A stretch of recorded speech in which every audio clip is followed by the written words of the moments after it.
Three in the corner is Granger. And it's huge. Hibbert attacks the rim.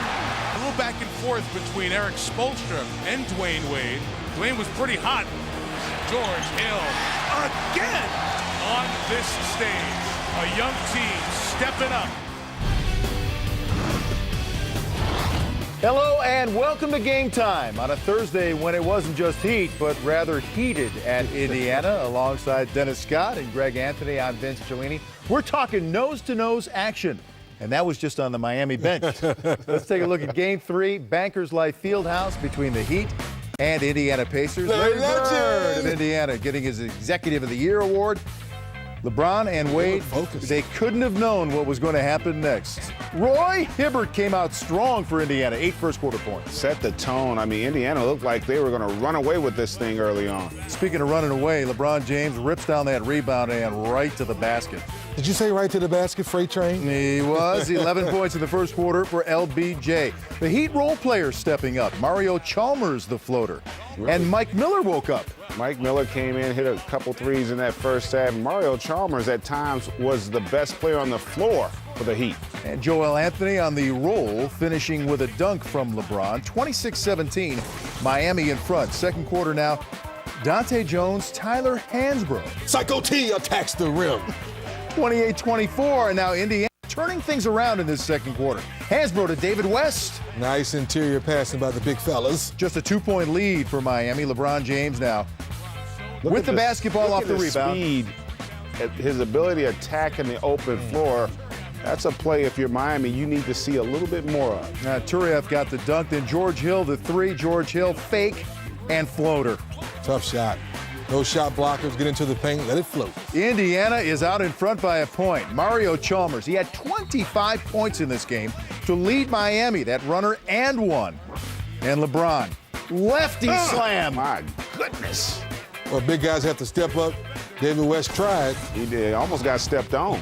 Tied at 43 at the half, and by the way, Dwayne Wade did not have a point in that first half. Hibbert with the tap out to Paul George. Paul George, the three. 50-47. That was a Beatle reference. Yes, it was. I'm right with you. Okay. Dwayne Wade. We talked about his troubles, and they continued here. This is the jumper, then the three. You can tell from the beginning of the game, he had no rhythm at all night long. Then Danny Granger caught fire in the third quarter. Then watch this, guys. The Heat called timeout. Wade and Spoelstra get into it. Didn't you say it got a little heated?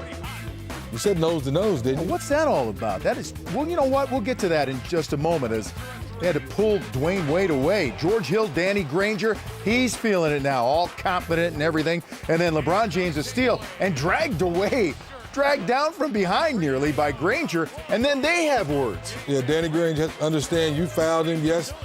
LeBron James put the chicken wing up a little bit. It kind of gets you a little excited, but you got to keep your cool. Yeah, it's Indiana showing that they can play physical basketball, and Granger's been in LeBron's face. Now, on the missed free throw, watch carefully as we spotlight Lance Stevenson on the Indiana bench with the choke sign. And if you didn't see it there, we'll take a look at it here as he walks on the floor doing the same thing. How about that? Roy Hibbert now. Good start and good finish. Great start, great finish, left hand, right hand, just feeling good about himself. And then, Vince, after you get to scoring a few buckets, you say, you know what, little guys, let me share the ball back to you because you've been feeding me all night. George Hill knocking down a three. The place was rocking, and that tells the story for Miami.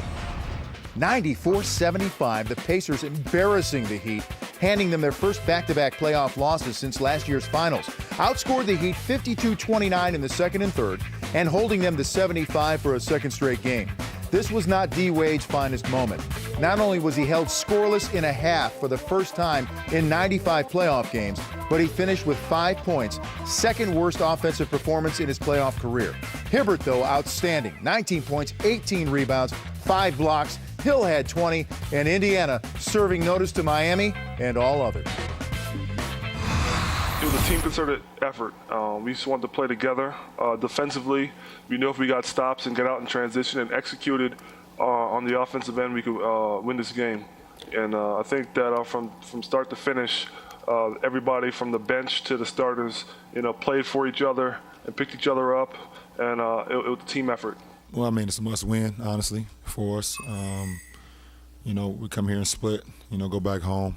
You know, we feel good about ourselves, but, you know, we get into the lab tomorrow, watch some things we can get better at, watch some things we continue to improve, but then we just got to go out and play, too.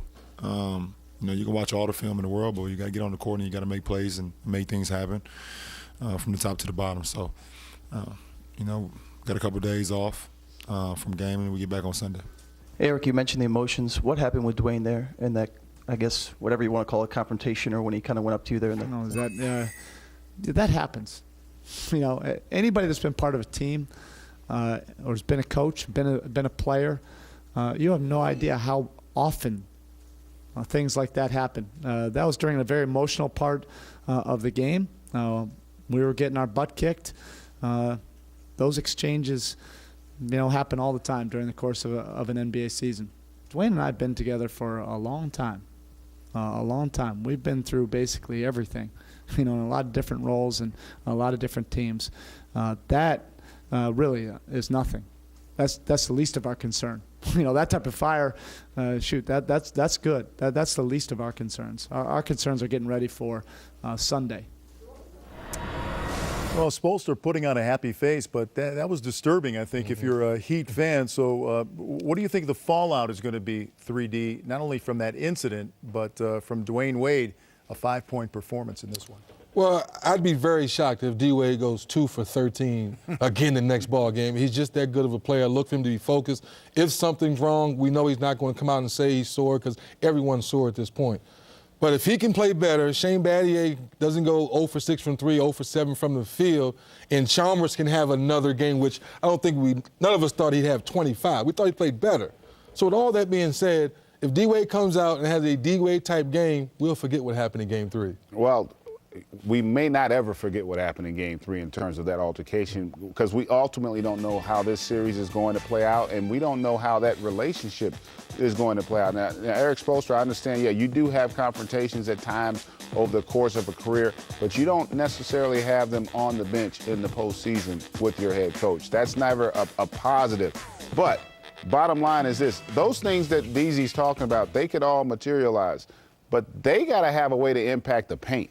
They are getting dominated on the interior by the Indiana Pacers. They're just so much more physical, and they have guys who play in the paint. Their bigs aren't floaters. They're not out on the perimeter. They're about doing their business on the interior, because they know that's where they can have an impact on the Miami Heat. So that's the area that they got to shore up. All that other stuff's nice, but if they don't start dominating the paint, or at least being competitive in there, they're going to find themselves going fishing. But if you're Indiana, how much can you hang your hat on this game in terms of not only this series, but if you get past this one, it's almost like we sort of see them in a different light, you know, if they get past the Heat and the way they're handling their business right now?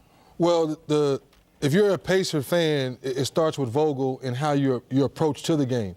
And when Miami made that run in the second quarter, they were getting the layups, they were holding the Pacers to 1 and done and getting out, and Joel Anthony got the layup and Mike Miller got the 3, they withstood that run. And I think that gave them as a whole confidence that, hey, Miami gave us their best shot, we called timeout, we regrouped, and we came right back down and scored 2 straight possessions. You feel good about yourself when you do things like that. Game 4 Sunday at the same locale, Bankers Life Fieldhouse, but you got to watch that one. I don't know what's next oh, yeah. in this series.